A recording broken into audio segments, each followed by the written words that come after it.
Shabbat Shalom.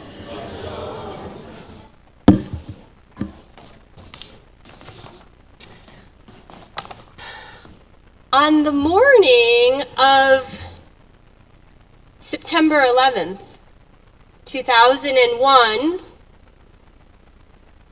I walked out into a crisp morning on the edge of autumn in Park Slope, Brooklyn.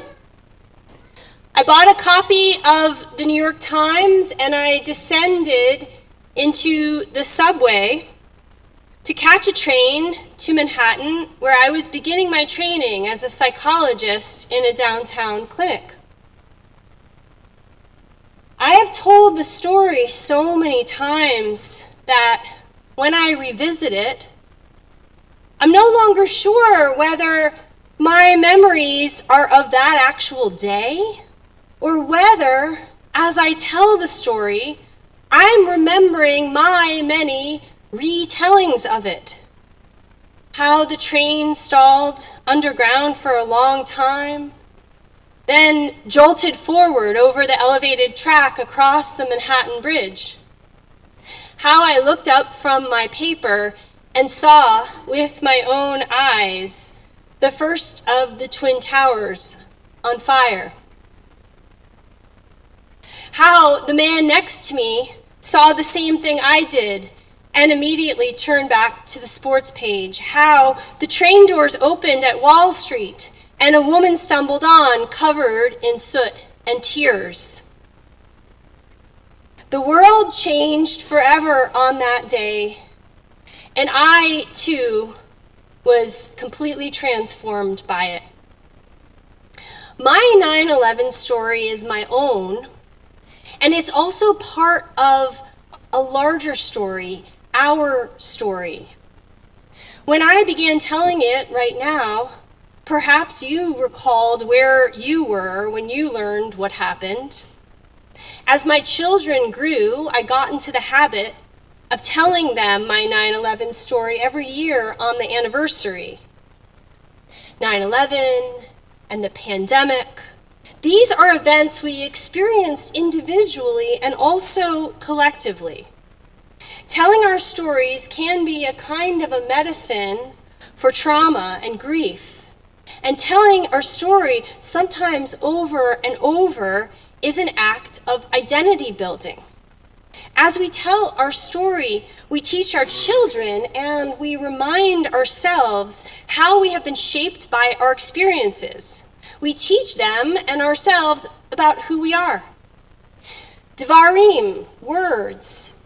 Today we embarked on the last book of the Torah, the only book written in what appears to be human language. Moses, a man who described himself as unable to speak, has now learned, as we used to tell our children when they were small, to use his words. Indeed, it is Moses' words that memorialize him. Moses will not enter the land, but his words do. His words carry our tradition, and we carry his words. Much of Deuteronomy appears to be a retelling of our story. Devarim recalls the Rashomon effect, named for that famous 1950s film in which the same story is told from multiple perspectives, highlighting the subjectivity of memory. Of course, the story changes based on who is telling it. So we can ask, why is it that the Torah includes Deuteronomy? What does this human retelling add? Perhaps for the Torah to be a whole and complete sacred text, it must be told through human as well as divine eyes. Devarim is a book of memory. Arthur Green goes so far as to say that its opening words remind us that Judaism is storytelling. Moses begins by recounting the story of the scouts, the failure to trust, the choice that turned an 11-day journey into a 40-year exile. Why retell the story? because it is through the act of storytelling that we become a people. More Jewish, more human, more ourselves. But storytelling does not just require a teller, it requires a listener. Eled hadvarim asher diber Moshe et kol Yisrael. These are the words that Moses addressed to all of Israel on the other side of the Jordan. Moses speaks, but just as importantly, the people, all of the people here. Simcha Bunim teaches the words that Moshe spoke depended on all of Israel, to each according to his or her character or age, his or her understanding and level of perception, each one according to his or her measure. Once again, we are confronted with the way that our wilderness journey is bound up in peoplehood.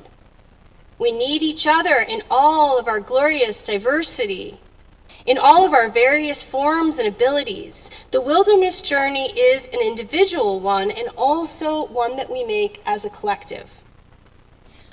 Paul Simon observed in this fabulous book I keep telling my family about, that Malcolm Gladwell wrote, called Miracle and Wonder, that perhaps the best line in one of his most beloved songs is, "A man hears what he wants to hear and disregards the rest." It echoes that famous line by George Bernard Shaw, "The single biggest problem in communication is the illusion that it has taken place." Right? It's a good one. When words are spoken, a story is told, and we hear what we want to hear and disregard the rest. God speaks and we hear what we want to hear and we disregard the rest. Maybe the task of growing, of becoming more fully human is to actually learn how to listen so that we begin to hear more and more of the story.